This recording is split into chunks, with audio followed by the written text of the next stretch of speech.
vamos a trabajar una interesante clase que se llama, y déjenme compartir un ratito. Ajá, aquí vamos.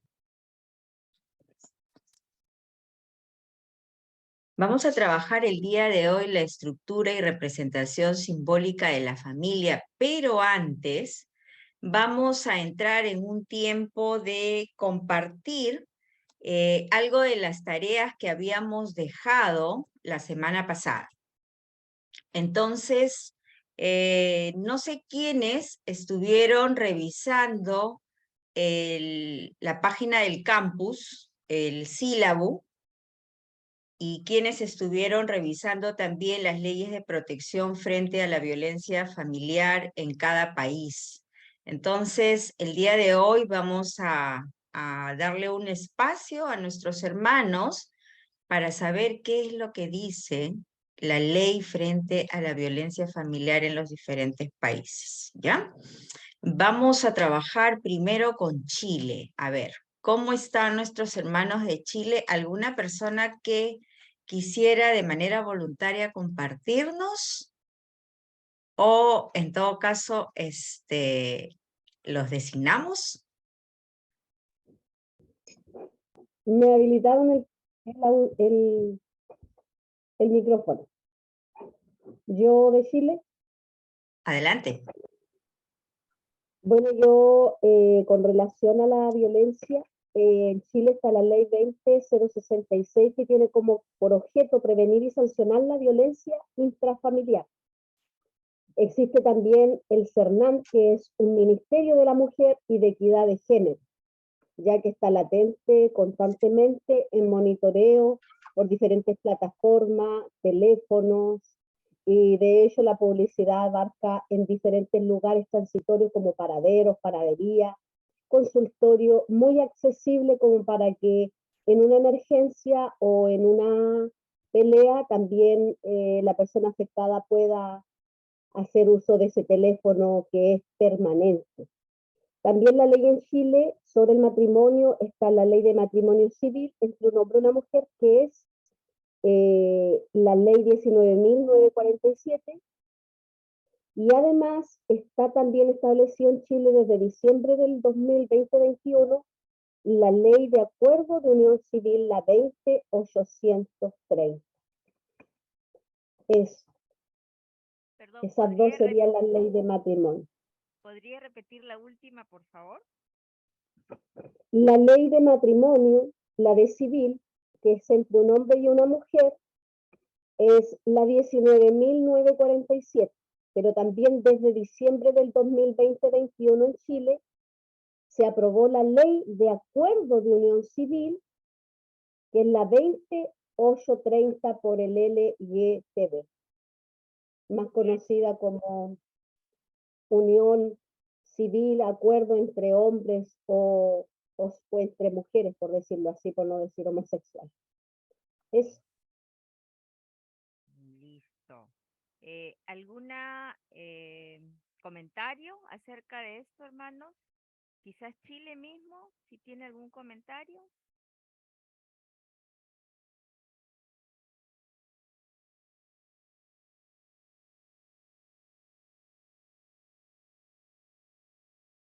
¿Aquí está mejor? Ok, gracias. Listo. ¿Chile tiene algún comentario sobre estas dos leyes que nos ha mencionado nuestra hermana Carla? Adelante, Orquídea Lemus.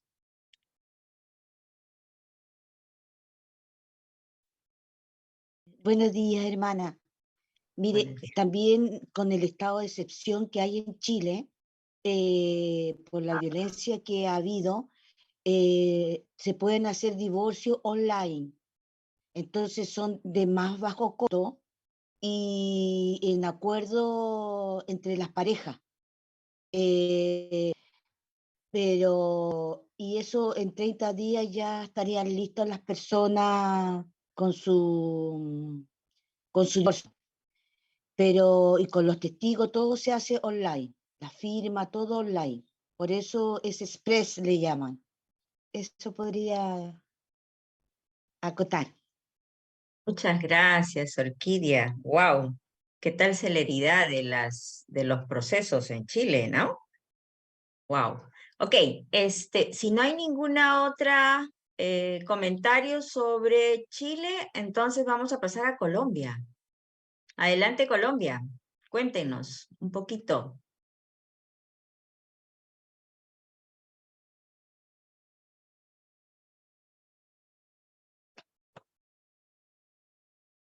No tengo, a ver,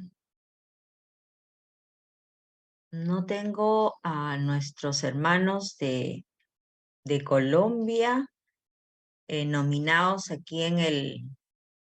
No sé si nuestros hermanos de Colombia puedan, ayudarnos un poquito a identificarlos.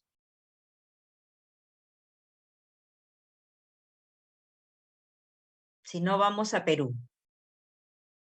A ver, vamos a ver, a Dalila Vargas. Buenos días. Adelante. Buenos Buenos días, días. doctora María. ¿Cómo están Buenos todos? días. Saludos. Saludos cordiales a todos. En Colombia hay una institución que se llama Instituto de Bienestar Familiar, que es la organización del Estado que se encarga de proteger a la familia, de hacer valer los derechos de la familia. Esta institución fue creada hace muchos años y el objetivo de la institución es, por ejemplo, cuando hay maltrato, cuando hay abandono de los niños, cuando hay violencia contra la mujer, proteger todos los derechos de los colombianos. El Instituto de Bienestar Familiar fue creado mediante una ley del Congreso de la República. El Diario Oficial 47 de 552 del 3 de diciembre lo regula. Dice, por ejemplo, aquí el artículo primero de la ley de 1857 del 2017, el nuevo texto es el siguiente: el desarrollo del objeto que contempla como Estado el de proveer a las familias y a sus integrantes herramientas para potenciar sus recursos afectivos, económicos y culturales, de la solidaridad y criterios de autoridad democrática, de manera que los programas de atención a la familia y sus miembros prioricen su unidad, su activación y recursos, de manera que funcione bien la familia. Entonces, este Instituto de Bienestar Familiar tiene una funciones tal que, por ejemplo, si alguna persona se va a llevar un niño sin el permiso de sus padres del país, el instituto puede quitarlo. El instituto puede, en caso tal de violencia a los niños, en caso tal de maltrato, de abuso, de abandono, el instituto puede quitar, de alguna manera puede intervenir por encima de la autoridad de los padres, porque la idea es proteger al menor, en este caso, proteger al menor. El instituto también trabaja con la parte de las mujeres maltratadas. Bueno, es la entidad máxima que está regulada, fue creada por el Congreso y regulada, y es la autoridad que inclusive coge los niños que son abandonados en las calles y los lleva a un proceso de cuidado bajo una tutoría psicológica, de bienestar, todo, médica. Y si estos niños no lo reclaman los padres, pues ellos le facilitan el estudio, todo. En algunos casos, el instituto se ha visto que como ya tiene muchas sucursales, acá pues funciona lo que es los departamentos, lo que es estado en otros países. Ellos tienen en cada alcaldía y en cada gobernación tienen sucursales donde se encargan de estar pendientes. Cuando hay una denuncia por parte del maltrato hacia la familia o abandono, la gente va a estos lugares y pone la denuncia. Inclusive cuando hay abandono de los padres, un señor abandona a su esposa con hijo, esta señora puede ir y establecer una demanda ante este instituto. Y este instituto tiene facultad de mandarlo a un juez y embargar sueldos para proteger el derecho a la vivienda, el derecho al sustento, a la educación de los padres que son irresponsables. Entonces, el Instituto Colombiano de Bienestar Familiar es el creado por el Estado hace muchos años. Sin embargo, no deja de presentarse algunas anomalías, porque hay gente que siempre va de la ley, que siempre está fuera de este contexto. Entonces, y en cuanto a la ley de matrimonios, la Corte Suprema en Colombia, que es el organismo máximo que regula las leyes, Inclusive cuando hay una diferencia entre la ley que da la presidencia, la ley que da el Congreso, la Corte Suprema entra a mediar allí y a establecer el último veredicto. Estableció el matrimonio para parejas homosexuales. Ya aquí en Colombia eso está legalizado. Parejas del mismo sexo, no dicen homosexuales porque el término dice no, sino para parejas del mismo sexo. Eso pues obviamente en su momento trajo una serie de confrontación entre la parte religiosa, tanto católica como cristiana, pero la ley se impuso, y entonces había allí pues la diferencia entre pastores que dicen que ellos no iban a casar, que va en contra de los principios, y todavía hay algunos, pero hay un derecho fundamental que es el derecho a la libertad religiosa. Aquí en Colombia opera el derecho a la libertad. Y ese derecho, por ejemplo, cuando tratan de imponer algo que va en contra de los principios, pues se apela a ese derecho, y es como la quinta enmienda en los Estados Unidos, algo así que le da a uno la posibilidad de defenderse. Eso es más o menos lo que a grosso modo pude averiguar, doctora. Gracias. Qué bueno, muchas gracias, José Isaías. Cómo estamos cambiando, ¿no? En los últimos tiempos, ahora Chile y Colombia ya tienen matrimonio igualitario del mismo sexo. Las leyes frente a la violencia familiar, sexual, contemplan abandono de hijos, violencia física, violencia psicológica. En Perú, vamos a ver cómo están las cosas en Perú. Dalila, cuéntanos un poquito.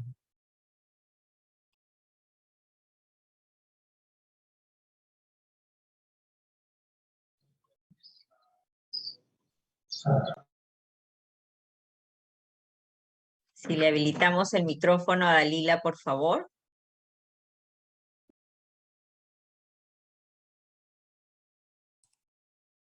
Buenos días, profesora. Buenos días, compañeros. El tema que había dejado la profesora era la violencia familiar, ¿verdad? En cuanto a cada país. La violencia familiar, pues, es un asunto antaño, un problema muy grave desde la antigüedad, acá en el Perú, ¿no? Con un impacto más que todo sobre las mujeres. Cada año las mujeres son golpeadas, violentadas psicológica y emocionalmente, niñas abusadas. Entonces, esto no viene de recién, prácticamente era como una cultura en nuestros países, ¿no? de Latinoamérica. En el Perú se da la ley número 26260, la primera ley, con respecto a esto, ¿no? De hacer protección frente a la violencia familiar. Esto se da en el año 1993. En el 97 se regula porque había muchos vacíos, ¿no? En cuanto a la convivencia, ya que en nuestro país se da mucho la convivencia o el concubinato, como se dice, ¿no? En nuestras provincias más que todo. Entonces, a raíz de esto se delimita quiénes son familia dentro del núcleo familiar, son los padres a hijos, de madres, entre parejas, convivientes, etcétera, ¿no? En el año 2015 se da una nueva ley, 364, ley que previene para prevenir, sancionar y erradicar la violencia contra las mujeres y los integrantes del grupo familiar, o sea, ya no solamente mujeres, sino también niños o los ancianitos de cada hogar, ¿no? Esta ley se da para proteger. Todas estas leyes en sí son buenas, pero no alcanza el bien que se desea, ¿verdad? Ya que hay muchos obstáculos, mucha burocracia en cada región. Las instituciones de apoyo que dan, pues están interconectadas para poder tener mayor facilidad. Una de ellas, y la más cercana a todas las personas, es la de MONA. ¿Sí? Ellos son los que reciben las denuncias o algunas quejas, ¿no?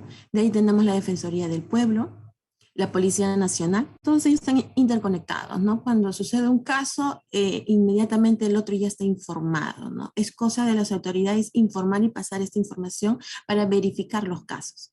El Ministerio de la Mujer y Poblaciones Vulnerables. Y todos ellos han facilitado ciertos servicios para que llegue a las demás poblaciones, en especial a los adolescentes, que son también una población vulnerable, ¿no?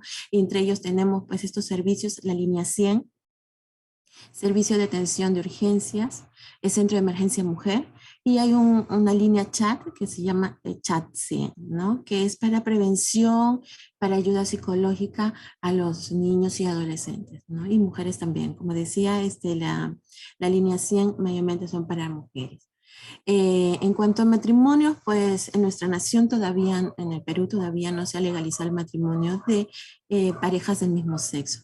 Está en debate, se quiere hacer, pero todavía no. En nuestro país es hombre y mujer el matrimonio, y la convivencia a partir de 2 años en adelante ya se le considera como un matrimonio, ¿no? Cuando han convivido sin separarse, ¿no? Si ha habido separaciones, todavía no, eso todavía no se le llama como convivencia o un matrimonio todavía. Hace poco ha salido una ley que también se pueden casar, ya no por el registro civil, que era un permiso de la municipalidad, sino que ahora también los matrimonios lo puede realizar un notario público, ¿no? Entonces se está agilizando esas áreas para los matrimonios. Pero también, si bien se está agilizando esas áreas, pues se han agilizado otras, que son el divorcio. También salen los divorcios ahora con más facilidad. Se ponen de acuerdo simplemente, y igualmente el notario tiene la posibilidad de separarlos y divorciar a las parejas. Eso es todo. Muchas gracias, Dalila. Creo que rapidito Jorge Ramírez y vamos a la clase ya. Adelante, Jorge. Muy buenos días a todos, compañeros. Estoy en Pereira, Colombia. Un saludo muy especial. Brevemente acá lo de la ley que el compañero de Colombia mencionó, ya especificando más en el caso de lo que es las sanciones penales. Y en la ley de 1959 del 2019 se imparte que para la violencia intrafamiliar la sanción penal es prisión de 4 a 8 años y que la pena aumentaría si la violencia fue ejercida sobre un menor de edad o sobre una persona adulto mayor de 60 años, se aumentará 3/4 partes. Entonces quería hacer ese aporte, profesora. Muchas gracias. Muchas gracias, Jorge. Y rapidito, Luz, por favor. Sí, muy buenos días. ¿Me escuchan? Buenos días. Ok. Adelante. Bueno, yo soy colombiana, pero estoy viviendo en Bolivia. Entonces, aquí está la ley 1173 de protección a los niños, niñas y adolescentes. Está la ley 1153, que es una ley acerca de mujeres libres de violencia. Y hay varios decretos en contra de acoso y violencia hacia las mujeres. Y hay un decreto del 348 que es la vida libre de violencia a las mujeres. Igualmente aquí en Bolivia existe un organismo que se llama SLIM, que son servicios integrales municipales. Este servicio presta ayuda psicológica, legal y social a las personas que son víctimas de violencia, especialmente mujeres, niños y a niñas y adolescentes, ¿ya? En cuanto al matrimonio, entonces el matrimonio legalmente establecido es ante un notario civil. Hay un dato muy curioso que yo encontré, y es que aquí los jóvenes de 16 años, hombres, se pueden casar, al igual que las chicas de 14 años. Entonces es de libre autonomía, si ellos se quieren casar, lo pueden hacer y es legal. Y también encontré un dato también que me pareció un poco fuerte, que al año se están encontrando 108 feminicidios y 46 infanticidios. Entonces sí ha aumentado muchísimo estos casos de feminicidio y infanticidio, y se ha notado un incremento sobre todo en la pandemia y pospandemia, ¿no? Yo creo que las familias no estaban listas para vivir de una manera integral todo el día, todos los días, y estos casos de feminicidio y de violencia aumentaron en esta temporada. Entonces, es como lo que encontré aquí en Bolivia, doctora. Muchas gracias, Luz. Gracias por este tema de Bolivia. con Perú y varios otros países de Latinoamérica, el tema de feminicidios es alto, ¿no? Nosotros tenemos algo así como 120 al año. Entonces, tenemos récords que en realidad van subiendo cada año. Connie, y allí sí nos quedamos porque si no, no vamos a pasar la clase brevemente, por favor, adelante, Connie. Buenos días, bendiciones para todos. Soy de Venezuela. Bueno, creo que la situación en Latinoamérica pues, es bastante parecida en cuanto al tema de la familia. Venezuela siempre se ha caracterizado pues, porque tenemos nuestro máximo instrumento legal, que es la Constitución Nacional, y en su artículo 75 pues, regula todo lo concerniente a la protección de la familia, cosa que no voy a leer porque sé que estamos sobre tiempo, ¿no? Pero nuestro instrumento jurídico pues establece las bases para que a su vez a través de leyes se instrumenten cómo ha de ser esa protección. Lamentablemente en el caso de Venezuela somos expertos en generar leyes, en vez de tener un solo cuerpo legal donde tú me digas que vas a regular todo lo relacionado con la familia, no. Entonces se les ocurrió algo, hacen una ley. Se les ocurre otra cosa, hacen otra ley. Y así sucesivamente, entonces eso lo que promueve es la corrupción, porque yo como abogado, por ejemplo, si hay una ley que me favorece más, pues uso esa determinada ley y no uso la otra. Y así con eso, pues también lo hago con los jueces. De repente me alío con este juez que va a aplicar esta ley que es menos onerosa, menos, digamos, severa en cuanto a su penalización. Y así, lamentablemente, es como se manejan las cosas en el sistema judicial de Venezuela. Yo soy abogado. En relación a eso, pues, es cierto, Venezuela se ha caracterizado por tener un alto indicador de violencia contra la mujer y la familia, bueno, por las situaciones que estamos viviendo en nuestro país, ya lo saben todos, una situación de pobreza no crítica, súper extrema crítica, el hecho de una migración que ha fracturado por completo la familia. Esto ha hecho pues que muchas de nuestras mujeres venezolanas han caído en trata de personas. Entonces es terrible nuestra situación. Niños que han sido dejados solos, niños que han sido dejados con vecinos, los cuales son maltratados y lamentablemente no hay quienes los ayude. En ese sentido, se creó la ley sobre la violencia contra la mujer y la familia, en donde la idea justamente es proteger a la mujer y la familia como tal. Luego después se les ocurrió sacar otra ley, que es la Ley Orgánica de Protección a Niños, Niñas y Adolescentes, que es la famosa LOPNA. Es una tremenda ley, debo reconocerlo. Claro que los órganos que se dedican a aplicarla, como todo en Venezuela, pues está tachado de corrupción, de apatía, de negligencia. Sin embargo, hay gente todavía que los mueve, gente que de verdad le duele la situación de un niño. Y bueno, hay que pedirle a Dios que te llegue a una de estas personas. Y por último, hay una ley que se creó, pero que no tiene que ver exactamente con la familia, que es la Ley Orgánica sobre el Derecho de las Mujeres a una vida libre de violencia. Fíjate, solamente con respecto a la mujer. Pero obviamente, si la mujer está siendo objeto de violencia dentro de un seno familiar, pues a lo mejor también te pudieras ir con esa ley. Fíjate, ya tienes dos leyes regulando la misma cosa. Fíjate cómo se empiezan los enredos legales. Y por último, y esto es lo que me parece más grave, y yo quería acotar, y me encantaría que el resto de los países los acotara, salió una ley que fue modificada ahorita recientemente en febrero del año 2022, que es la ley de reforma para protección de las familias, la maternidad y la paternidad. ¿Por qué estoy sacando a relucir esta ley? Bueno, porque lamentablemente ya en esta ley dejaron pasar de una manera muy solapada lo que ellos llaman el matrimonio igualitario y también familias en su pluralidad, sin discriminación alguna de los integrantes que lo conforman, con independencia de origen o tipo de relaciones familiares. Ya esto aquí empieza a vislumbrarse, pues, todo esto de la Agenda 2030, a donde vamos a ir, esperemos que no, con el favor de Dios. Y ya en las escuelas, esto es bien delicado, mi hermana, ya en las escuelas tú tienes en las pensas de estudio la diversidad de géneros. Entonces, por ejemplo, yo como padre, si no estoy de acuerdo en cuanto de que tú me le enseñes a mi hijo la diversidad de género, esto pudiera traer consecuencias penales, que es lo que está pasando ya en la mayoría de los países.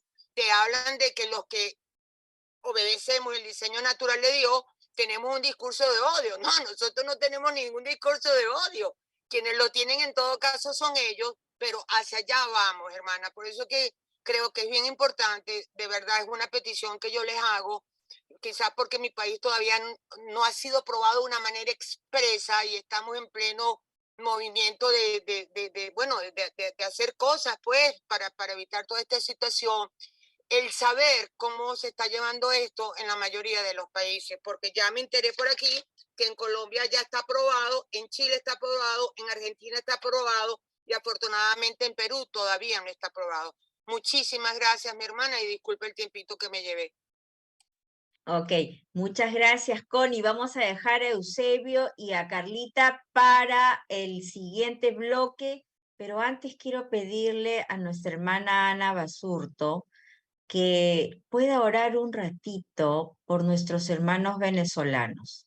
Ellos están pasando por una situación sumamente difícil con el tema de la migración, de la fractura de la familia, del maltrato infantil. Vamos a tomarnos unos minutos y Dios nos ayude para poder terminar la clase en todo este tiempo. Adelante, mi hermana Anita. Gracias. Gracias, profesora María. Vamos a orar entonces.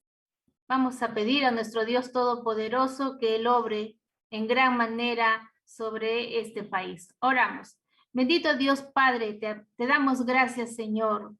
Este tiempo de oración, este tiempo de intercesión que tú permites en medio de la clase, Señor, unidos como un solo pueblo, como hijos tuyos, Señor, para pedirte, Señor, para suplicarte, Dios Todopoderoso, para clamar a ti, Señor, por este país de Venezuela, Padre. Oh Dios, que tu evangelio sea esparcido en ese lugar, que ellos puedan abrir sus ojos, Señor, para poder entender la verdad de las cosas, Padre, porque tu palabra dice que solamente la verdad los hará libres, Señor. Padre, toca corazones de todas las autoridades en ese país, Señor. Hazle ver que no pueden avanzar las cosas sin ti, que nada va a salir si no te toman a ti en cuenta, Señor. Padre, ten misericordia de todos tus hijos ahí en Venezuela, Padre. Provee sus necesidades, Señor. Tú conoces muy bien la situación que ellos están atravesando. Muchas familias están migrando a otros países, están padeciendo y sufriendo, Señor.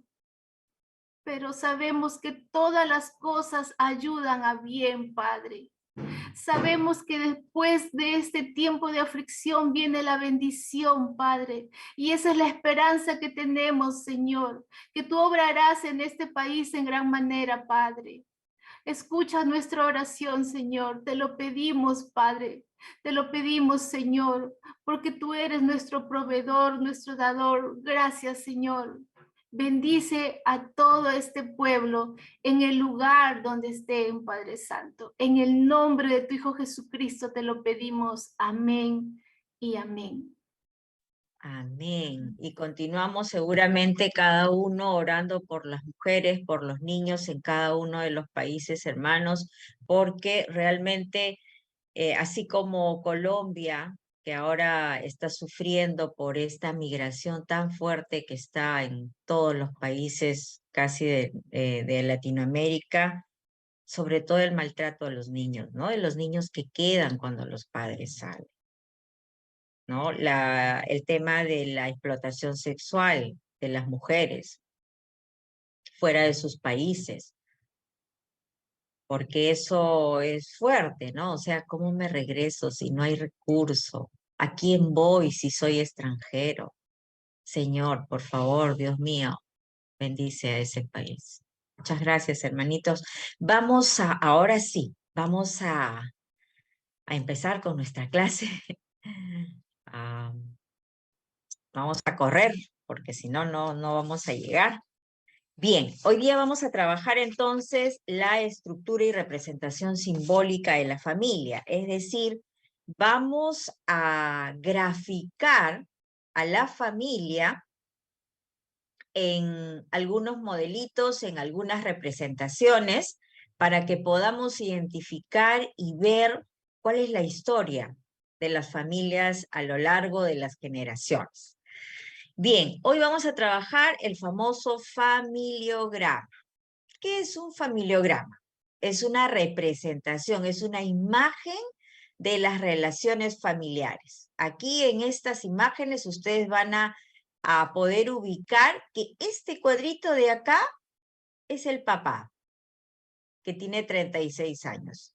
Y este círculo de aquí está representado por la mamá, que tiene 33.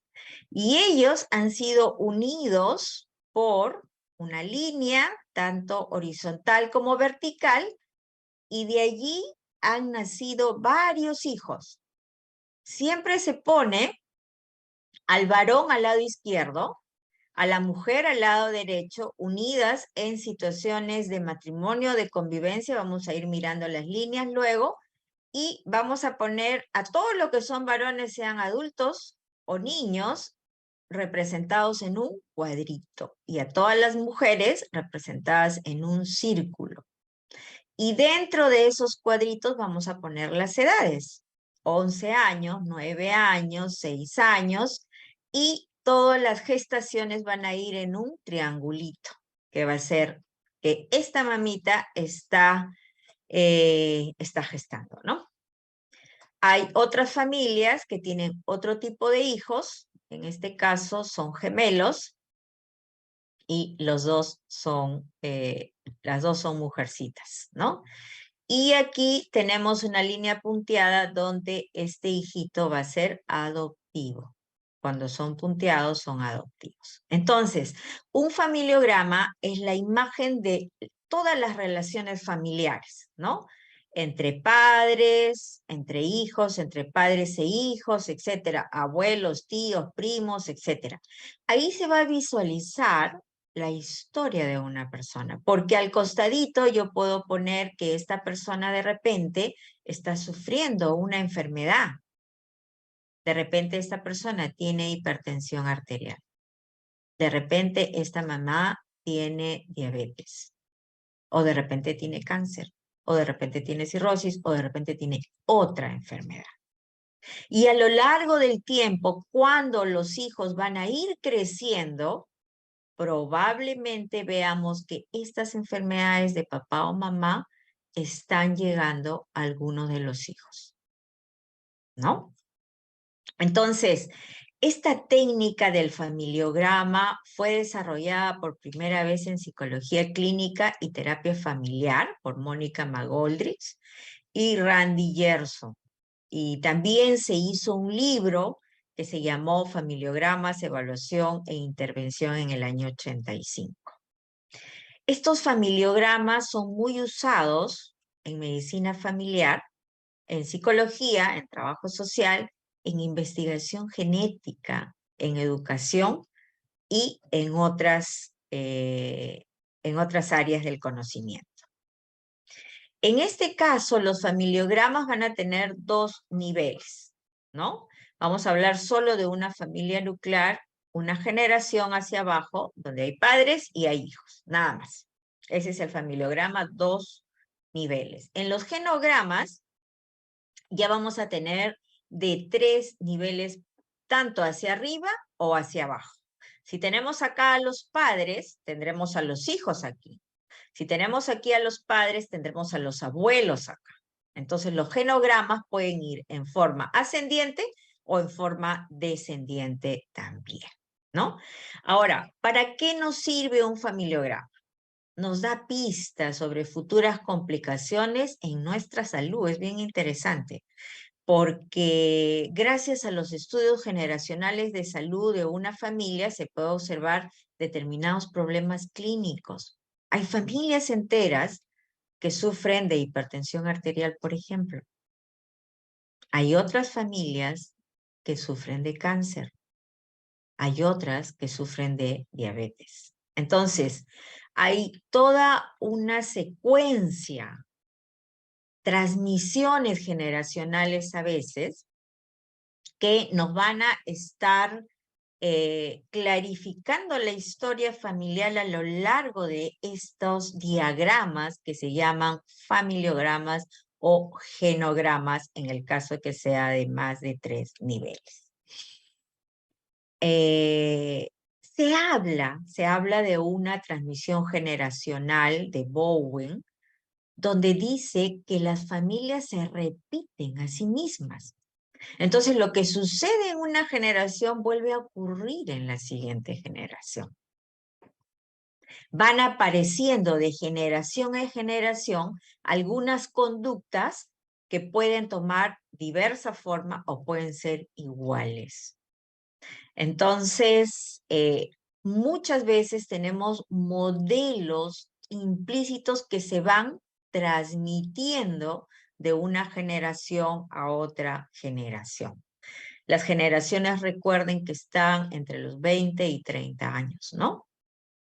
Entonces, si usted es mujer y es mamá, y es mujer en cualquier otro rol, que fuera hija, que fuera tía, que fuera comadre o lo que fuera, tendría usted que estar representada por un círculo. Si usted es varón, sea papá, sea abuelo, sea tío, sea hijo, va a estar representado por un cuadrito, ¿no? Un cuadrado. Cuando hay un problema, como en la reunión anterior hablábamos de las ovejas negras, o sea, personas que tienen ciertas dificultades, a los que se le podría decir que son los pacientes en la familia, a ellos los vamos a representar o con doble círculo o con doble cuadrado, o sencillamente con una línea más gruesa sombreada en negro, ¿no? Entonces, aquí ya esto nos está indicando que este es el sujeto al cual debemos de tenerle atención, pero también que podría ser lo que en otras teorías se les llama pacientes, ¿no?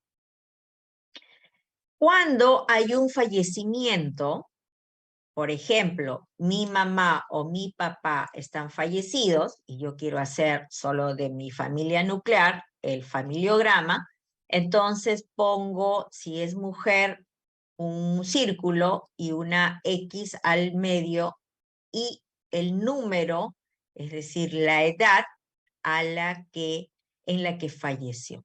Esta mujer falleció a los 81 años y este varón falleció a los 75. Y esta es una simbolización de un embarazo, de una gestación, como habíamos dicho, ¿no? Las cruces o aspas dentro de estos círculos o cuadrados nos están indicando los fallecimientos. Usted puede poner acá el año en que nació y el año en que falleció. Por ejemplo, esta persona pudo haber nacido, para hacerlo fácil, en 1900 y haber fallecido en 1981. Y falleció a los 80 años, ¿no? Bien, entonces tenemos a los varones, a las mujeres, a las personas índices o las personas con algunas dificultades, los nacimientos, las muertes, ¿no? Con una X al medio, y los matrimonios. Aquí hay un varón y hay una mujer que está unida en una línea continua. Eso quiere decir que esta persona que en esta pareja hay una unidad de matrimonio. Aquí tenemos una separación, es decir, estaban casados, ¿no? En el año 22 y en el año 28 se separaron. Una línea. Cuando es un divorcio tenemos dos líneas oblicuas, ¿no? Se casaron en el año 22, en el 28 se separaron, pero en el 40 se divorciaron. Y cuando tenemos uniones libres, abiertas, de concubinato, etcétera, tendríamos líneas punteadas. Es decir, Estas son uniones libres o concubinatos y este es una C con el año en el que se hizo esta unión libre, ¿no? Hay otros símbolos como, por ejemplo, un niño muerto, una niña muerta, un padre soltero, una madre soltera, un aborto espontáneo y un aborto inducido. Y hay algunas simbologías que nos van a expresar también patologías. Por ejemplo, si solo sospechamos de que una de las personas de la familia, de los integrantes del grupo familiar, está en adicción o drogas o alcohol, entonces sombreamos la mitad del cuadradito o la mitad del circulito. Si ya tenemos la confirmación de que esta persona, integrante del grupo familiar, es adicta a drogas o alcohol, entonces vamos a sombrear todo de manera que oscurecemos la mitad del cuadrito o del circulito. Cuando ya la persona está en rehabilitación de drogas o alcohol, entonces dejamos libre un cuarto, 3/4 de la figurita, ¿no? Y un cuarto solamente la vamos a sombrear, sea en el caso de varón o de mujer. Si tenemos un problema mental o psicológico, ansiedad, depresión, etcétera, o de repente una esquizofrenia, entonces la simbología va a estar representada en la mitad del cuadrado o la mitad del círculo de manera vertical y oscura, ¿no? Para representar que hay un problema mental o un problema psicológico. Y si este problema mental se adiciona a una adicción a drogas o alcohol, entonces solo tenemos un cuarto de la figura geométrica que está en blanco, que son sus posibilidades de recuperación, ¿no? Hay planos en la simbología, es decir, tenemos líneas verticales y tenemos líneas horizontales. En el sentido vertical son las pautas de funcionamiento que se transmite de una generación a otra. Y en el sentido horizontal son las tensiones, los cambios, las desgracias que pueden estar afectando a esa familia y la jerarquía y el lugar que ocupa cada miembro. De manera que podemos tener aquí algunos genogramas que en este caso están en matrimonio, ¿no? Este matrimonio en el año 48, este matrimonio en el año 22, separación en el 28 y divorcio en el 40. Una línea, dos líneas. Un hombre con varias esposas, este varón se casó, tuvo en el año 55 y se divorció en el año 59. Se volvió a casar en el 60 y se divorció en el 70. Se volvió a casar en el 80 y se divorció en el 83. Una mujer con varios maridos, siempre los varones van a estar al lado izquierdo y siempre las mujeres van a estar en el lado derecho. Esta mujer se casó en primer matrimonio en el año 40 y se divorció en el 47. Se volvió a casar en el 50 y se volvió a divorciar en el 52. Se volvió a casar en el 55 y se volvió a divorciar en el 80.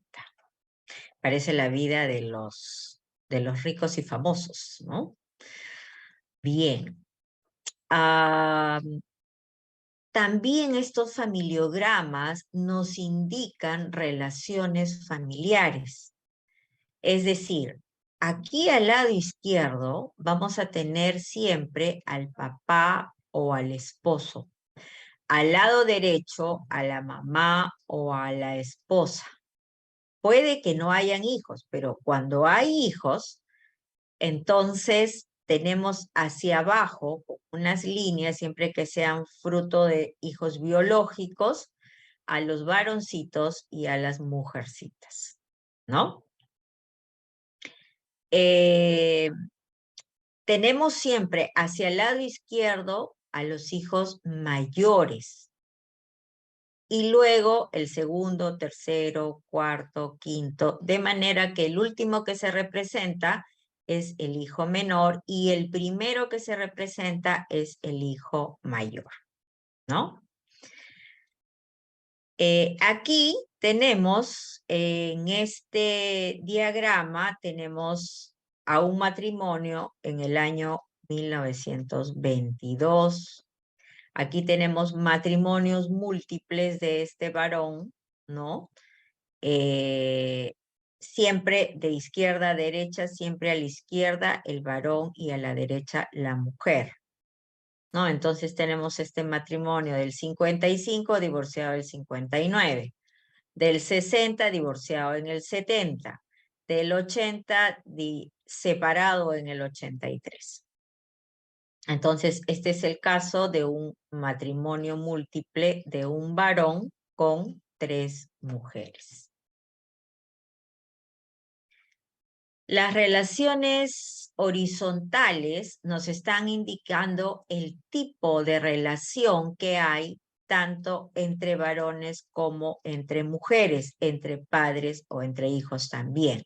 En este caso, una relación con 3 líneas horizontales nos estaría hablando de una relación muy cercana, muy estrecha. Una relación con líneas quebradas nos estaría hablando de una relación conflictiva. Una relación con puntos, con líneas punteadas, nos estaría hablando de una relación distante. Una relación con líneas que se cortan, ¿no? Aquí hacen espacio al medio, nos estaría hablando de una relación rota o una relación cortada.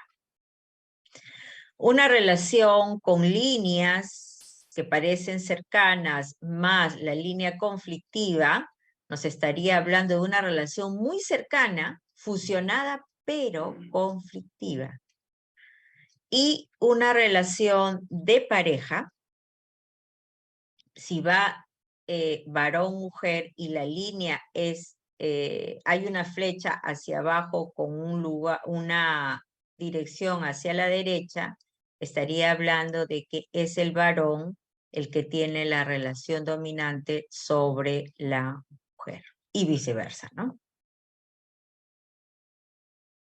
Entonces, tenemos relaciones interpersonales muy estrechas pero conflictivas, cercanas, quebradas y distantes. Bien, como estamos corriendo, tiempo de preguntas, mis queridos hermanos.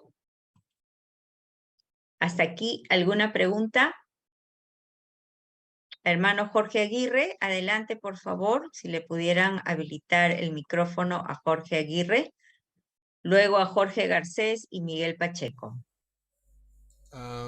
Me quedó un poco confundido o confuso porque en algún momento usted en esas líneas de abajito decía el año de la persona cuando se divorció, pero en el otro momento puso año como que 1900 tanto.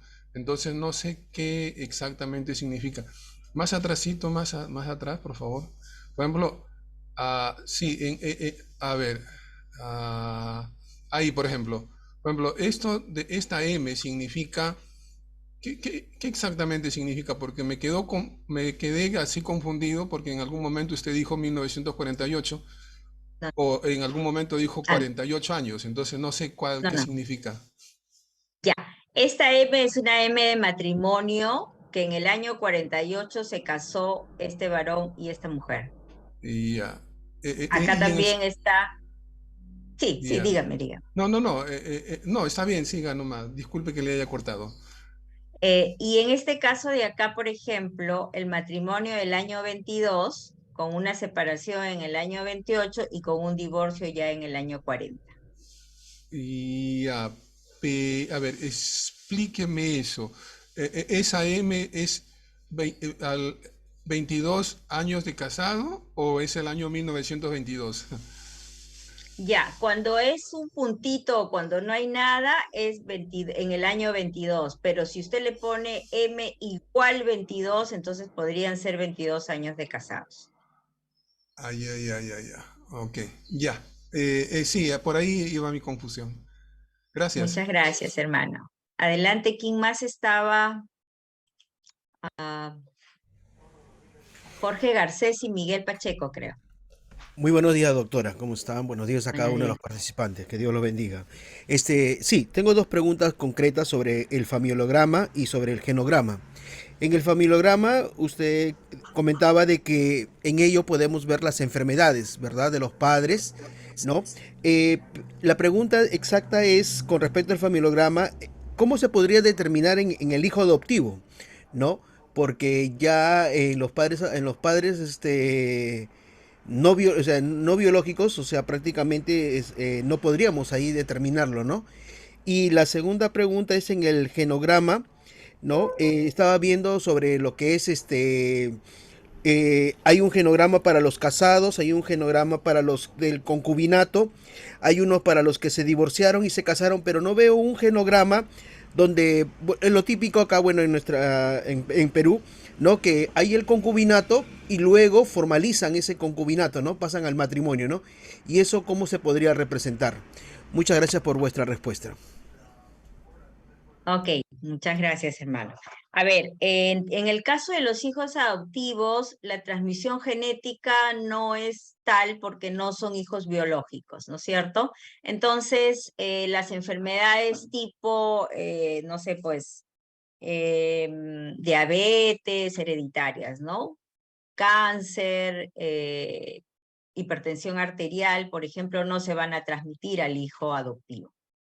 Entonces, por ahí no habría una transmisión genética, una transmisión intergeneracional. En el lado del concubinato, lo que se hace, a ver, vamos a ver. Muy buena su pregunta, hermano. A ver. En el caso del concubinato, ¿qué habría aquí? Por ejemplo, en el año 55, ¿no? Vamos a poner aquí líneas punteadas. Y, a ver, un ratito. Ya, claro, no habría una forma de representarlo en un solo diagrama. Quizás podríamos hacer dos, donde tengamos una relación hasta este año, por ejemplo, ¿no? Porque este tipo de líneas son continuas. Son continuas en el caso de matrimonios y son punteadas en el caso de concubinato, pero no podemos hacer líneas continuas en un lado y luego punteadas en el otro. Habría que hacer dos familiogramas. Sin embargo, para la siguiente clase vamos a trabajar este familiograma que nos está pidiendo nuestro hermano. ¿Listo? El hermano Miguel Pacheco, por favor.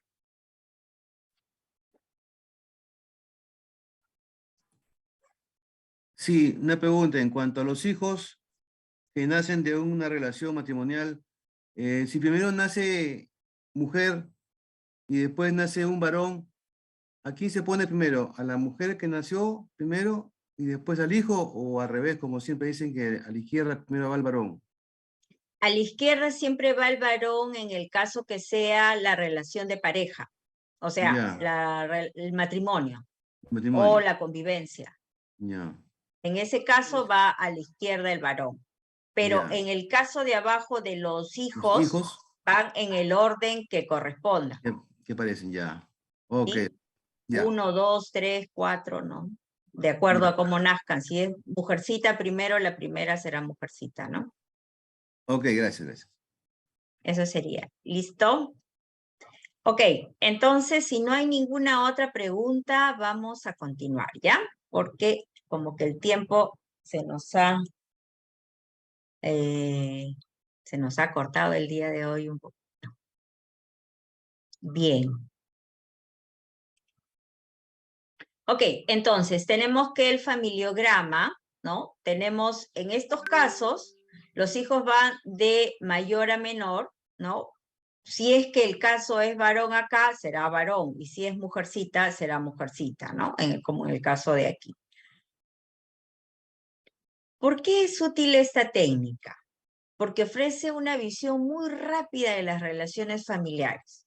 Allí usted va a ver los posibles conflictos que están pasando, va a ver usted las enfermedades de repente que van teniendo las familias y las relaciones entre sus miembros. ¿Qué datos nos ofrece? En los genogramas nos permite visualizar patrones familiares complejos, por ejemplo. Desde generaciones ascendientes o generaciones descendientes, vamos a ir mirando de repente algunos patrones que se van repitiendo en una generación y en la otra. Como por ejemplo familias que han tenido cáncer, familias que han tenido hipertensión arterial, familias donde el papá de repente ha sido alcohólico, el padre y el nieto también, mujeres que de repente han tenido, son madres solteras en varias generaciones, etcétera, ¿no? También vamos a poder ver los sucesos críticos en la familia, de repente los decesos. Quizás algunos de los decesos, de los fallecimientos son por la misma causa, quizás problemas del corazón, quizás cánceres, quizás hasta edades, ¿no? Que fallecen en una edad promedio de tal edad, ¿no? Enfermedades terminales o enfermedades de salud mental que se repiten cada cierta generación, ¿no? También vamos a poder ver la evolución de su ciclo vital. Es decir, esta familia está recién en la formación de la pareja porque tienen hijos pequeñitos. O, perdón, están recién casados, ¿no? Están casados y todavía no tienen hijos. O de repente ya están en otro ciclo vital de la familia donde ya hay hijos pequeños, ya están yendo a la escuela. Entonces usted va a ver en su familiograma, va a ver de que los hijos van a estar en edad escolar. O va a tener hijos adolescentes. O de repente ya los hijos han pasado todos los estudios y ya están independizados. O de repente solamente tenemos un familiograma donde están los dos padres que ya están en tercera edad. Entonces, una mirada a este familiograma nos va a dar datos importantes de en qué ciclo vital está la familia, ¿no? Vamos a tener también, vamos a poder visualizar en estos familiogramas quiénes tienen el poder, la flechita, ¿no? De quién tiene poder sobre el otro en las relaciones, ¿no? Las coaliciones, de repente, que son 2 contra 1. De repente es el padre y el hijo contra la madre y la hija contra el padre, en fin. O sucesos que se repiten en diversas generaciones, como las enfermedades o de repente los tipos de trabajo. Es interesante cómo las familias generan una vocación en los hijos. Entonces, el trabajo de los padres a veces es un trabajo similar en los hijos. Hay generaciones de diplomáticos, por ejemplo, ¿no? Generaciones de médicos, generaciones de albañiles, de técnicos, de ciertos oficios, de artesanías.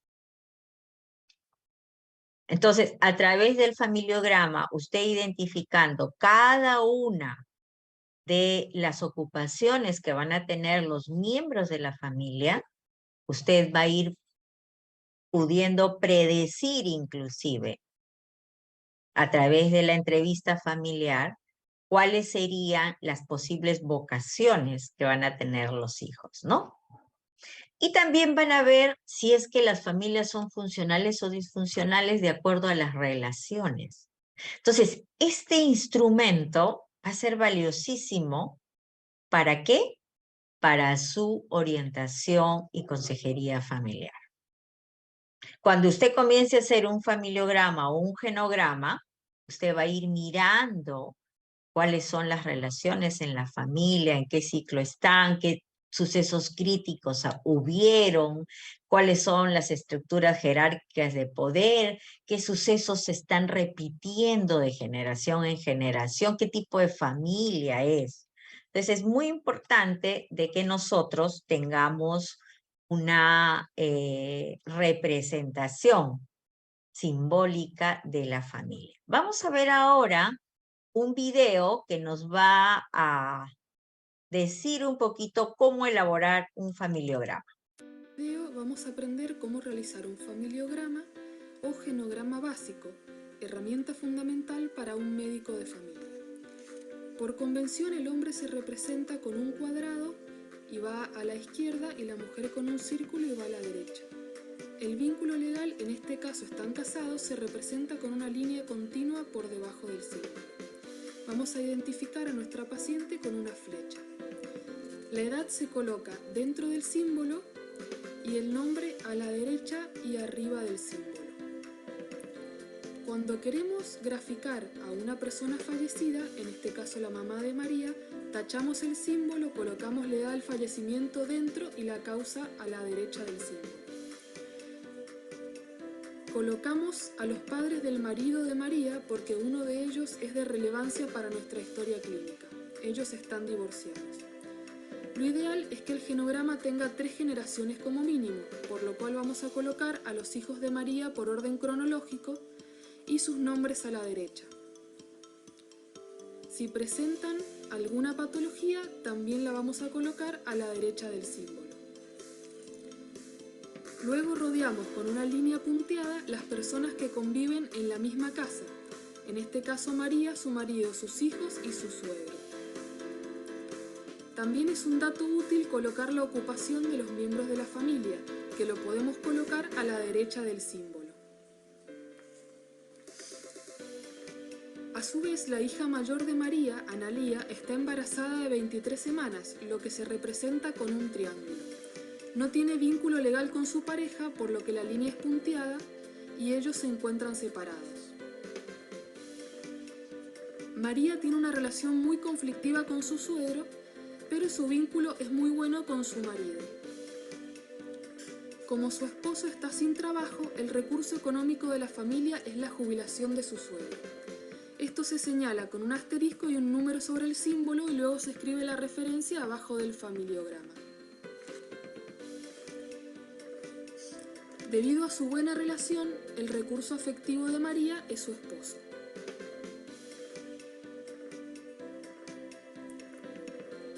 Los acontecimientos vitales estresantes que María puede identificar son la muerte de su madre y recientemente enterarse del embarazo de su hija. Hacemos la referencia debajo del diagrama. Ahora hay que practicar. Repasa los símbolos leyendo el capítulo número 12 del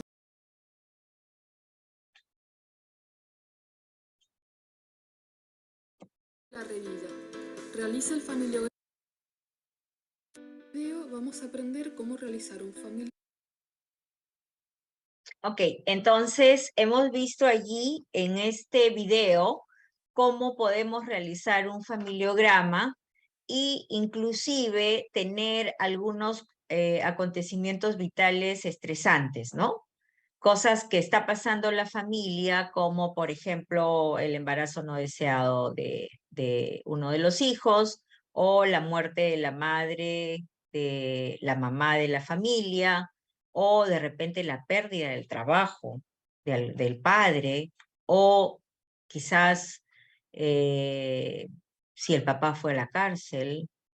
O sea, son acontecimientos muy fuertes que están pasando dentro de una familia y que también usted los puede poner al costado del familiograma como un acontecimiento vital estresante, ¿no?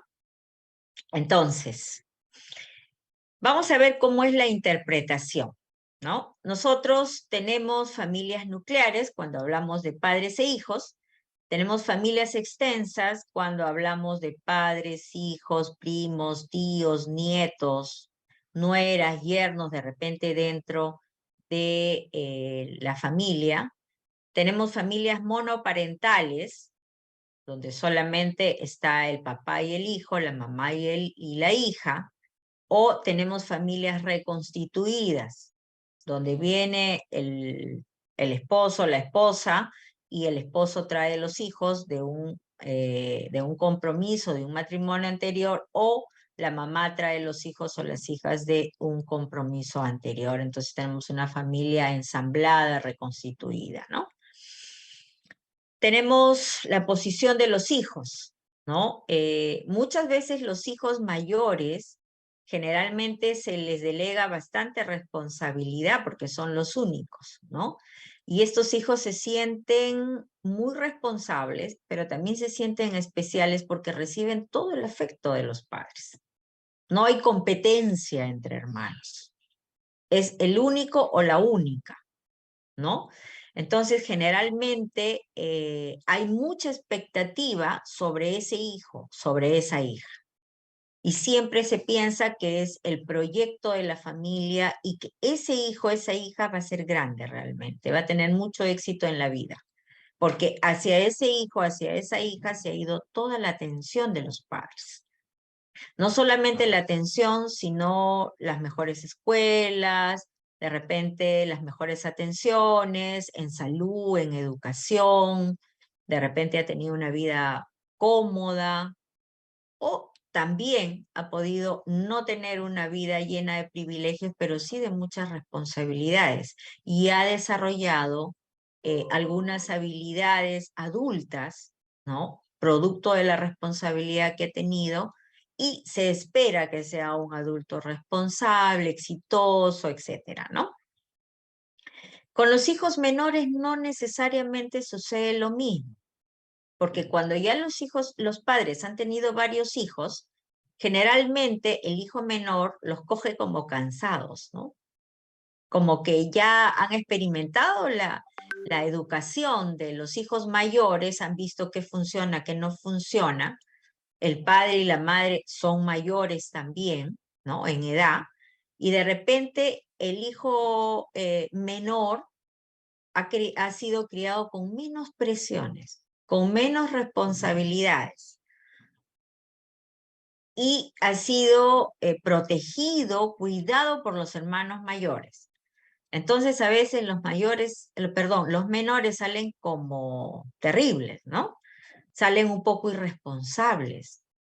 O cuando los hijos mayores han sido mujeres o varones, y el último es varón o mujer, si las mujeres han sido las mayores, y el último es el varoncito, como que a este lo engríen.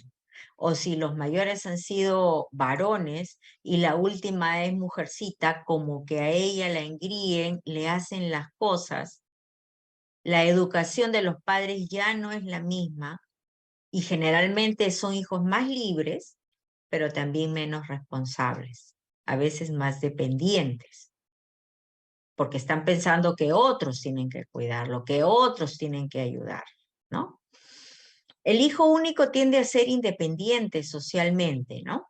Es ese hijo que de repente tiene menor relación con otros, porque como ha sido único y los padres probablemente lo han sobreprotegido, entonces ha sido como el hijo en la casa, ¿no? Y es el centro de la atención de los padres, ¿no? El hijo medio es un poco la combinación del mayor y del menor. Tiene algo del mayor porque mira, aprende, observa lo que está pasando con los mayores, imita lo que está pasando con los mayores, pero tampoco, como no es el mayor, no tiene la responsabilidad del mayor. Y también se siente un poco más libre, ¿no? Sin embargo, entre el mayor y el menor, el del medio, está luchando porque lo tomen en cuenta. Es como el hijo sándwich, ¿no? el que lo presiona el mayor y lo presiona el menor también, ¿no? Algunas características en la interpretación de un genograma, ¿no? Bien, vamos a pasar entonces a la parte de la entrevista familiar. Cuando usted tenga frente a usted a una familia, usted obviamente le va a dar la bienvenida, le va a dar las gracias por estar compartiendo ese tiempo, va a comenzar a conversar con cada uno de los integrantes de la familia, ¿no? Los datos que se recogen generalmente se recogen como en una ficha. Usted puede elaborar una ficha. En esa ficha puede tener usted nombre, edad, lugar de nacimiento, religión, grado de instrucción, estado civil, en fin. El nombre para saber con quién trabajamos, las edades porque las generaciones son diferentes, lugar de nacimiento porque cada lugar en un país tiene determinadas características, costumbres, cultura. Entonces usted tiene que mirar a la persona dentro de su contexto. Religión, porque no es lo mismo ser católico que ser evangélico, que ser budista, que ser mormón, que ser testigo de Jehová. Cada quien tiene sus propias creencias con respecto a Dios, ¿no? El grado de instrucción, porque eso nos va a decir qué tanto conocimiento tiene la persona. Y muchas veces tenemos parejas que no tienen el mismo nivel educativo. Entonces a veces se produce un poquito algún tipo de discriminación, algún tipo de violencia, ¿no? El estado civil, porque también eso nos va a decir cuáles son los valores que está manejando esta familia, ¿no? El tiempo de relación. No es lo mismo tener 2, 3 años de casado a tener 20, a tener 15, ¿no? El número de separaciones, miren, esto es bien importante, porque hay patrones de conducta que se van repitiendo en una familia. Por ejemplo, y seguramente ustedes han visto, y yo también, de que hay familias que a los 2, 3 años tienen una separación. ¿Por qué? Porque de repente hubo una sospecha o confirmación de infidelidad. A los 4, 5, 6 años, nuevamente, una sospecha o una confirmación de infidelidad. Y así la familia va pasando por una serie de separaciones, muchas veces por la misma causa. Entonces, eso nos va a decir a nosotros cuál es el modus operandi de uno de los miembros de la familia. Y eso nos va a dar una interpretación de qué es lo que vamos a hacer con esta personita, ¿no? Los aportes económicos, eso también es bien importante. ¿Por qué? Porque a veces es solo el esposo el que sustenta económicamente a la familia, o es la esposa la que tiene la mayor participación económica, o a veces es equitativo, o a veces es proporcional. Eso a veces puede ser motivo de conflicto. Por lo tanto, yo tengo que indagar todas estas características en una familia. A veces, como creyentes, no consideramos mucho estas cosas. Pero esto es importante para la interpretación de una familia. Las uniones anteriores, de repente este papá ha tenido hijos o esta mamá ha tenido hijos anteriores. A veces los traen al nuevo hogar, a veces los dejan en otros lugares. Entonces, esta también es una forma de poder interpretar a la familia. Porque de repente el papá no quiere que venga el hijo de la mamá o de repente la mamá no quiere que venga el hijo del papá. Entonces, eso ya nos está diciendo cómo es que están pensando estas familias, ¿no? O de repente en un hogar puede darse el caso de que un papá o una mamá que al inicio comenzó a aceptar de que este hijo, hija de la otra pareja venga a la casa y de repente llega un momento en que dice, no, ya no lo quiero, sácalo. Entonces, todos esos acontecimientos hay que irlos registrando en esta historia, en esta ficha, ¿no? Antecedentes patológicos, físicos o mentales, ¿no? Lo que les decía hace unos momentos, ¿no? ¿Qué pasa si es que el papá es alcohólico o la mamá es depresiva o hay una herencia de esquizofrenia? Entonces, es importante algunas enfermedades que puedan haberse presentado en las familias anteriormente. O de repente los niños que ahora son TDAH, un trastorno por déficit de hiperactividad o atención. Entonces, de repente el padre ha sido así, la madre ha sido así, ¿no? Entonces, tenemos que trabajar un poquito eso, ¿no? La historia de la pareja es otro factor importante en la interpretación de una familia, ¿no? El tiempo de relación, como les decía, los motivos que tienen para unirse. Muchas veces las familias o las parejas se unen por diferentes razones. Algunos lo hacen por amor, otros por pasión, otros porque ya les llegó la edad, otros porque la iglesia dicen, ay, es que tú haces muy linda pareja con Juanito, con María, ¿no? Entonces, y yo conozco de líderes cristianos que han hecho esas decisiones, ¿no? La aceptación o el rechazo de la familia de origen. De repente no estaban de acuerdo o de repente sí. ¿Por qué no estaba de acuerdo la mamá, el papá de él, de ella, para que esta pareja se constituya, ¿no? El noviazgo, el tipo de unión, ¿no? Solteros, con relaciones o hijos anteriores, ¿no? Otros hechos importantes que la historia de la pareja pueda tener, ¿no? Luego los hijos, ¿qué edades tienen los hijos? ¿En qué año están? ¿Cuál es su nivel de escolaridad, su nivel académico?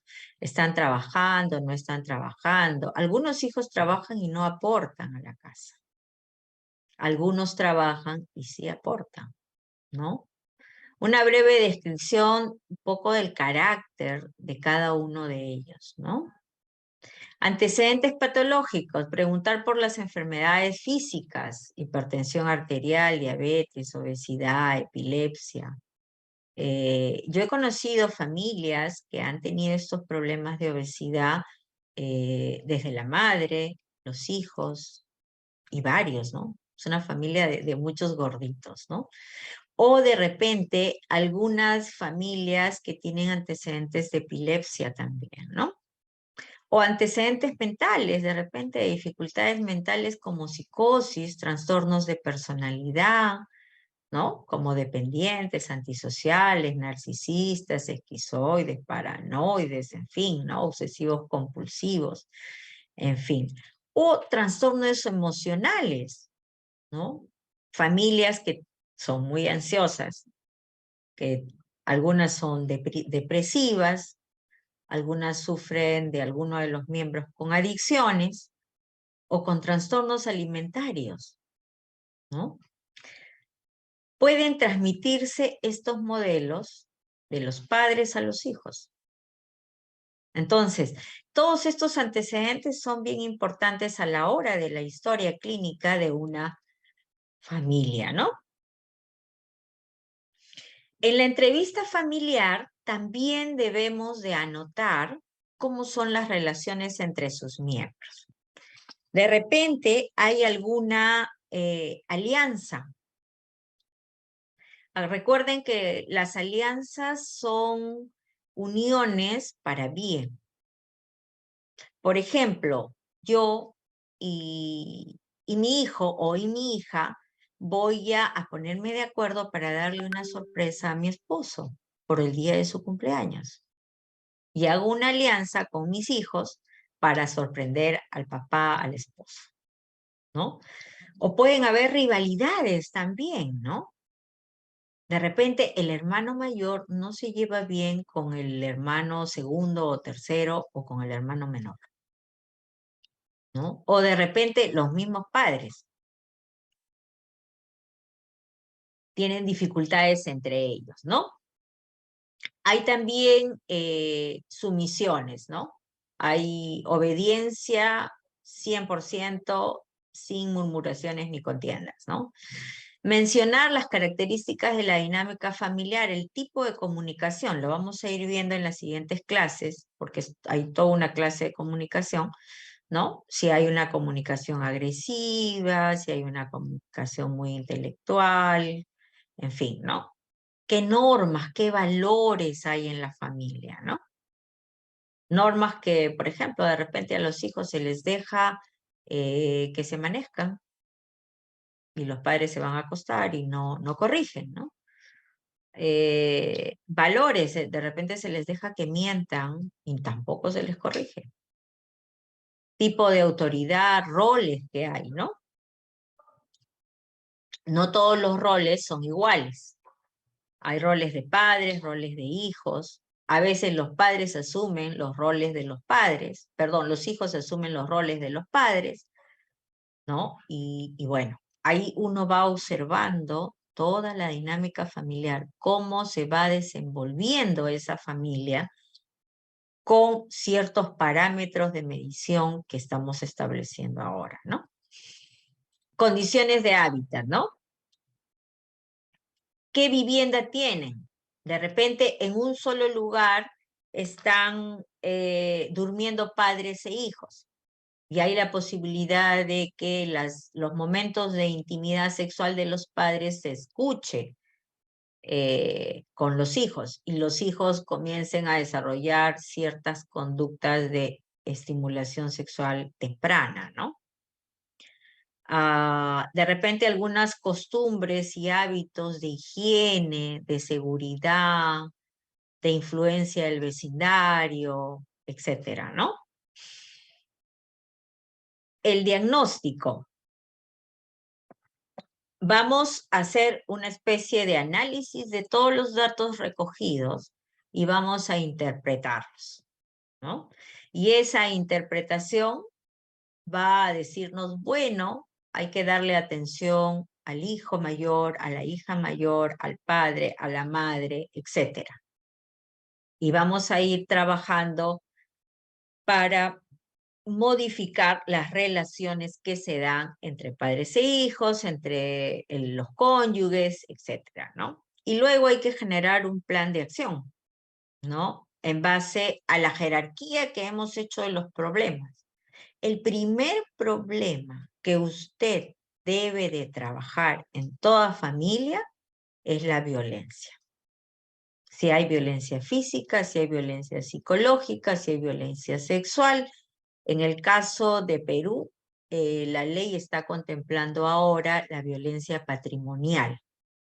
Es decir, cuando de repente el papá, el esposo, le quita las herramientas de trabajo a ella por una cuestión de celos para que ya no vaya a trabajar, o le sustrae dinero de sus ganancias, de su trabajo, en fin.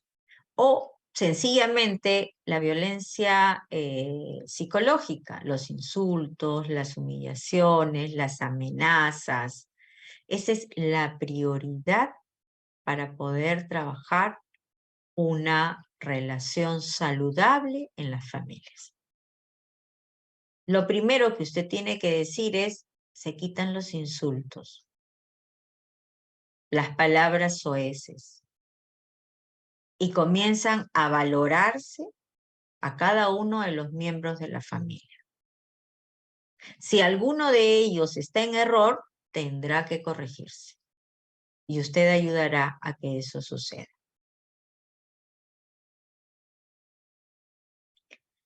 Bien, creo que hemos terminado antes de lo previsto. Entonces, ustedes van a elaborar su familiograma solo con 2 generaciones. Es decir, padre, madre e hijos. Nada más. Y va a indicar sexo, edad, relaciones familiares, nombre de cada integrante, ocupación, enfermedades de cada integrante de la familia, ¿no?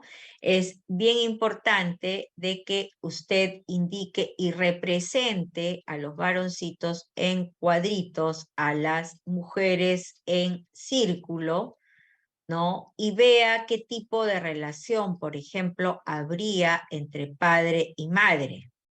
De repente hay una relación de 3 líneas, o sea, una relación muy cercana. Sin embargo, esa relación podría ser muy conflictiva también y tendría que ponerle ya unas líneas quebradas aquí. O de repente es una relación distante.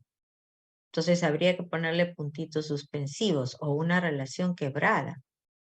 Seguramente ustedes saben de que ahora hay una cierta modernidad en las familias, modernidad entre comillas, donde el padre y la madre, cada quien vive su vida.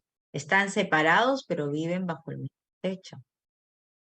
Entonces el padre cumple, digamos, con la cuestión económica y la madre se encarga de todo lo demás, ¿no? Entonces esa podría ser una relación quebrada, ¿no? Que va hasta aquí, pero tiene 2 líneas oblicuas y un espacio al medio, ¿no?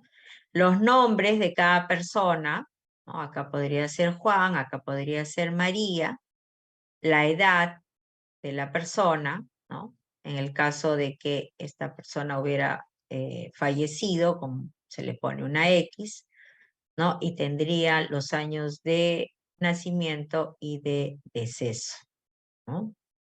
Igualmente, los hijos, ambos hijos si fueran varones o si fueran mujeres. Sería bueno también de que tengan la ocupación, es decir, el padre pudo haber sido carpintero y la madre pudo haber sido ama de casa, y entonces los hijos están estudiando o no están estudiando, o este hijo se hizo carpintero como el papá, y la hija de repente o este otro hijo está estudiando, en fin, no sé cuál podría ser la historia familiar de cada uno de ellos, y las enfermedades. De repente este papá tiene, no sé, pues un problema de diabetes, de riñones, de, no sé, un problema en el corazón. La madre tiene algo de artrosis, de reumatismo, etcétera. Y los hijos de repente en este momento no están sufriendo de nada, pero a medida que vaya pasando el tiempo vamos a ir mirando qué es lo que va pasando en la familia, ¿no? Bien, entonces vamos a entrar un ratito a tiempo de preguntas. Preguntas, mis estimados hermanos. Yo, con relación específicamente a la tarea, son 2 generaciones. Eso quiere decir mis padres, o involucro, por ejemplo, solamente mi núcleo familiar. ¿A qué se refiere con 2 generaciones? No me queda claro eso. Ok, mira Carla, lo que tienes que hacer es hacer un familiograma de 2 generaciones, padres e hijos. Yo no sé si tú en este momento eres hija o en este momento eres madre. Ya, si eres madre, entonces sería tu esposo, tú y tus hijos, si es que hubieran hijos. O sea, ¿en qué contexto está relacionada tu familia en este momentito? O sea, ¿cuál es tu rol en este momento? Si eres hija o eres madre, ¿no? Entonces, si eres madre, con tus hijos. Si eres hija, con tus padres. Esa sería la tarea. A ver, nuestro hermano José Isaías y luego la hermana Connie Machado.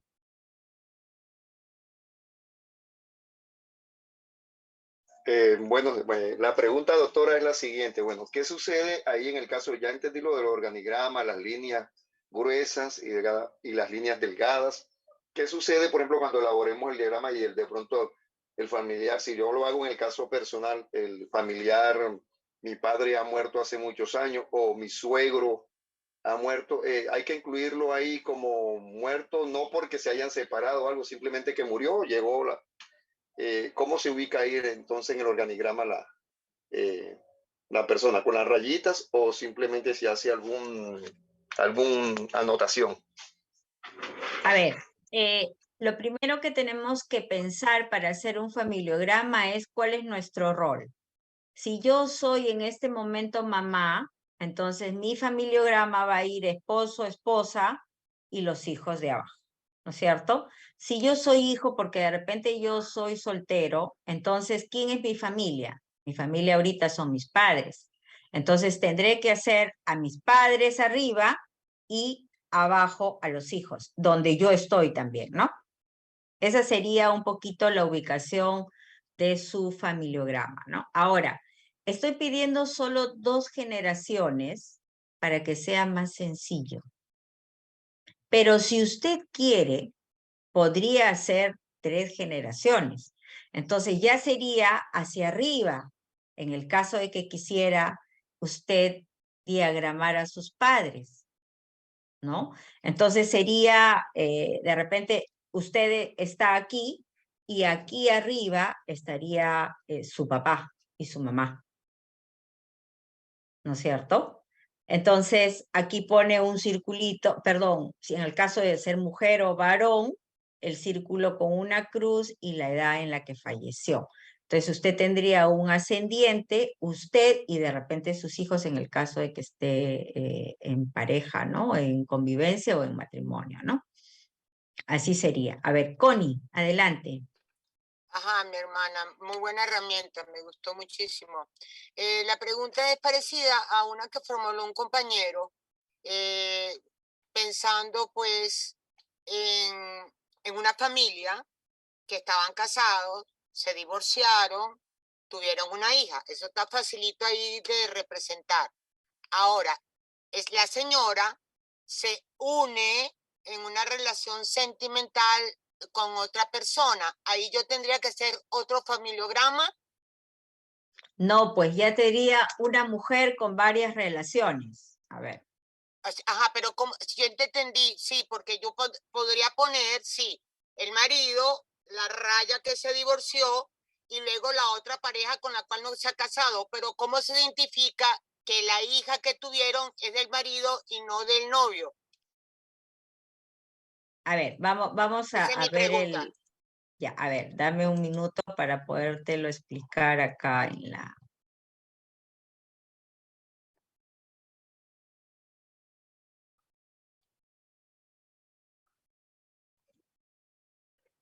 Ya, entonces tú tienes a una señora que se ha casado con, o está en relación con dos parejas. ¿Hasta ahí estoy bien?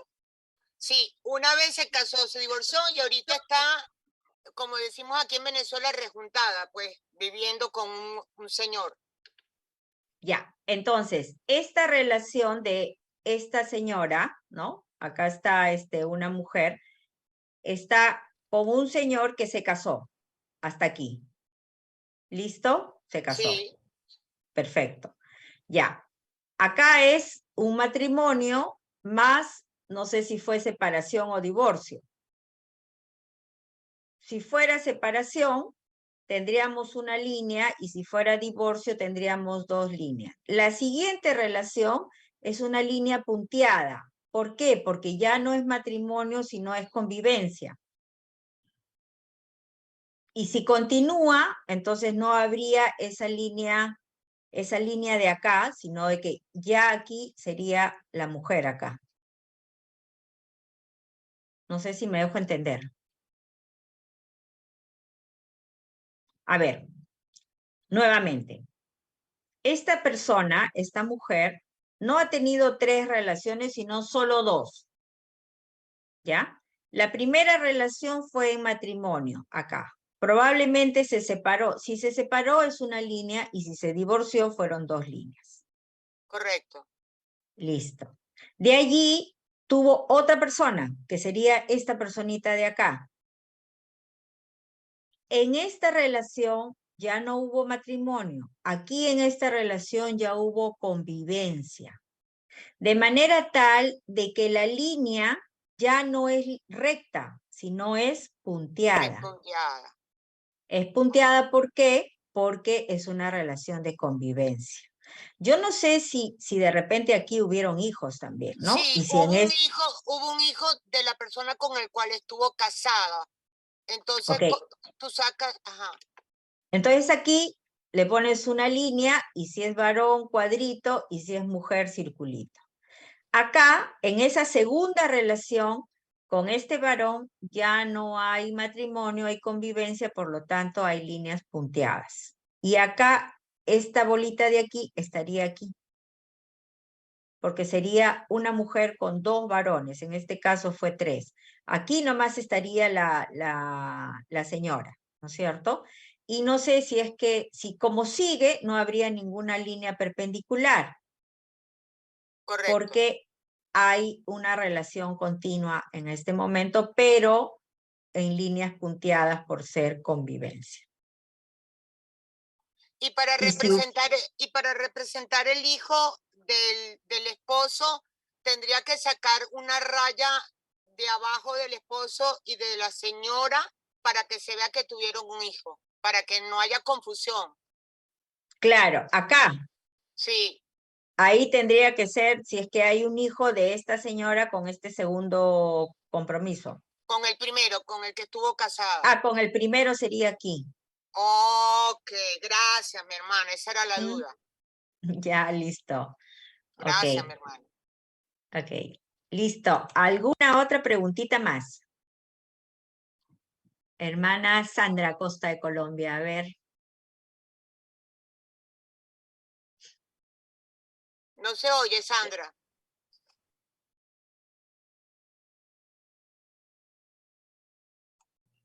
¿Ahí? ¿Ya me escuchan? Listo. Maestra, mi pregunta orientada para establecer las relaciones que se tienen en el caso de que la mamá, por ejemplo, tenga una muy buena relación con sus hijos. Esa línea doble partiría desde la línea de la madre hasta el hijo, de arriba hacia abajo. Sí. Ah, bueno. Esa era mi Sí. duda básicamente. Sí. Claro, solamente cuando es la pareja, entonces aquí sería la relación doble, triple, ¿no? De las líneas, conflictiva, qué sé yo, cuando es solamente de la pareja. Pero cuando es de padres a hijos, entonces ya sería hacia abajo. Ah, ya ¿no? entiendo. Hacia abajo. Listo. Muchas gracias. A ustedes. ¿Alguna otra pregunta más? Edith Curi. Adelante, Edith.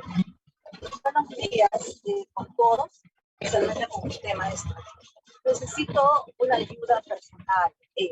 Alguna hermana de Perú, voy a dejar mi número celular en el chat.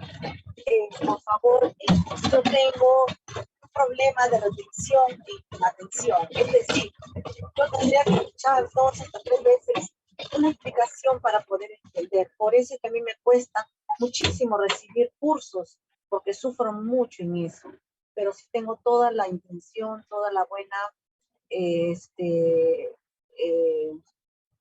para estudiar, ¿no? Para seguir recibiendo clases, ¿no? Es más, a mí me gustaría de repente este diplomado recibirlo 2 veces, ¿no? Esta vez y la próxima vez, porque eso primeramente me ayuda a mí, para mi familia, a entender muchas cosas.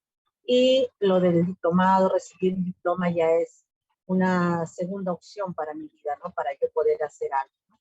Pero, por favor, voy a poner mi celular en el chat y si alguna hermana de Perú se puede comunicar conmigo más adelante, que tenga tiempo disponible, yo soy muy agradecida, soy muy agradecida. Gracias, doctora, gracias, hermana. Ok, Edith. Una recomendación para ti sería lee y comienza a hacer el familiograma. Por ejemplo, tú sabes de que los varones van a la izquierda en la relación de pareja de padres. Entonces comienzas a hacer tu cuadrito. Ahí tú dices, yo soy mamá o soy hija. Entonces, si tú quieres hacerlo con tus padres, porque es tu prioridad, o quieres hacerlo con tu esposo, lo haces. Entonces pones el cuadrito, suponiendo que sea con tu esposo, pones el cuadrito de tu esposo, le pones el numerito de qué edad tiene el esposo dentro de la rayita, dentro del cuadrito, bajas allí tu línea, haces tu circulito, ahí qué edad tienes tú, cómo te llamas, Edith, con Juan, perdóname si es que no se llama Juan tu esposito, y de allí bajas a los hijos, si es que tuvieras hijos, haces tu línea, le pones cuadritos si es varón, le pones circulitos si es mujer, y solo estoy pidiendo de 2 niveles, es decir, nivel de padres, nivel de hijos, nada más. Sencillito, no hay mucho que hacer. Si tú quieres lo haces con tus padres, si tú quieres lo haces con tus hijos, como tú quieras. Entonces, yo te aconsejo de que vayas de a poquitos. Primero los cuadritos, después las líneas, después las edades, después las ocupaciones a un costadito, y así vas avanzando poquito a poquito junto con el PowerPoint. Revisas tu video, porque también el video está allí, y detienes el video y vas haciendo lo tuyo. Lo detienes, lo retrocedes, lo avanzas y así vas a ir avanzando poco a poco, sin apuros. Vas a tener toda una semana para poder hacer eso. Date un tiempo en la semana y di, bueno, el miércoles a las 5 de la tarde hasta las 7, 8 de la noche lo voy a hacer. Ok. Entonces ya tienes una agenda, ya tienes un espacio para poder hacerlo. Esto no es tan difícil, es sencillo, pero hazlo pasito a paso de manera tal que te pueda ayudar a ir avanzando e ir terminando. ¿Ya? Bien, no sé si es que hay alguna otra pregunta. Si no tenemos entonces más preguntas, mis queridos hermanos, hoy día, por la gracia de Dios, estamos terminando de una manera bastante rápida. Les agradezco muchísimo. Creo que ha sido muy bueno que ustedes puedan investigar sobre el marco legal de la familia en casos de violencia familiar. Si no lo han hecho, por A o B motivos, les invito a que puedan revisar las leyes en su país y vean cómo se está definiendo violencia física, violencia psicológica, patrimonial, económica, sexual, etc. Porque muchas de estas violencias se están dando en hogares evangélicos inclusive. En el caso de los hogares evangélicos hay investigaciones aquí en Perú que nos dicen que la violencia psicológica es bastante alta. No es tanto la violencia física, pero la violencia psicológica es fuertísima. Entonces, no permitamos que estas cosas estén sucediendo. Evitemos insultos, humillaciones, amenazas, ¿no? Eso es importante para ustedes, mis queridos hermanos, para mí, para mi país y para todos nosotros. Muy bien, el Señor les bendiga. Ha sido un gusto poder conversar con ustedes. Hay pendiente varias cosas y bueno, el Señor les acompañe, que tengan un bonito fin de semana. Dios les bendiga, mis hermanos. Muchas gracias.